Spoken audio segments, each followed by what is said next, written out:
All right, we got a couple bike boxes, the ends of them, or the sides, and we just need 18 inches of height. So I went farther down on either side. We taped the inside. I'm going to flip it over, cut it, and then tape that to the bottom. And so we'll have a trimmed surface, and we'll have these come up a minimum of 18 inches. All right, hell yeah.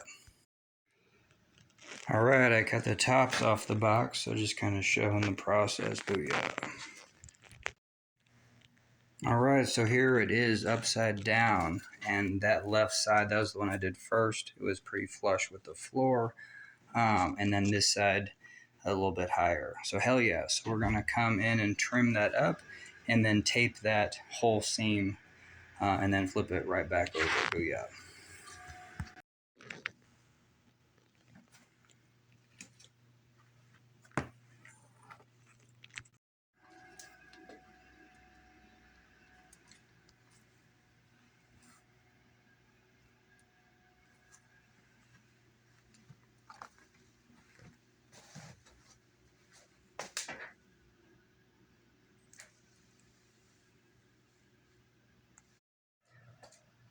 All right, hell yeah. So we're able to get these sides on, which will be able to trim to 18 inches.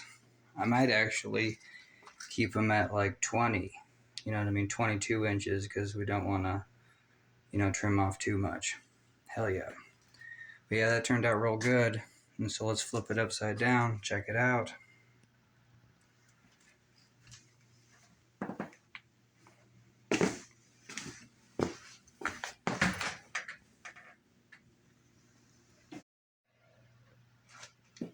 All right, hell yeah. So essentially what we're trying to do is build a cockpit, and we're thinking this is the maximum width we need. And so we're going to go vertical walls. So that was just by design because it's the easiest thing to attach to. And so now we have a rigid structure, and now we can start building our tubes off of. And so essentially the outer tubes are going to be higher than this whole profile.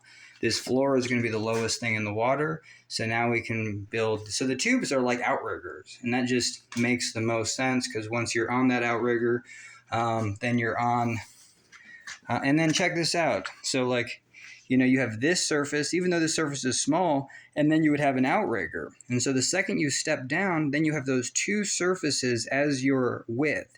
And that's where, when I put the two kayaks together, essentially what I was doing was just this. And when you're sitting over here, sure, the other one's out of the water, but you just don't have anything more to edge on. And so like a true R1 is at least a flat floor that's lowered, and then rockered tubes, so you can edge to one side or edge to the other. What I'm showing here is that you have, instead of just having one and then two outriggers for two edges and your center, let's have this be a neutral and then an outrigger, this to be a neutral and an outrigger, and then maybe even something down the, this middle spine might even be a fifth position. And so because you have 5 positions, and then I even want to actually work on another sponson where you have like a high edge right in the middle. I think that's important. So literally that's like 7 different edges. It kind of reminds me of like that one invented skateboard that has, like a bunch of like 7 different wheels on the skateboard truck. So as you lean it over, you're going to be into a new dynamic. And that's the cool thing that we can do with R1 boating, is that heck yeah, if you jump around, you're in a new dynamic. And so hell yeah. All right, enough said, booyah.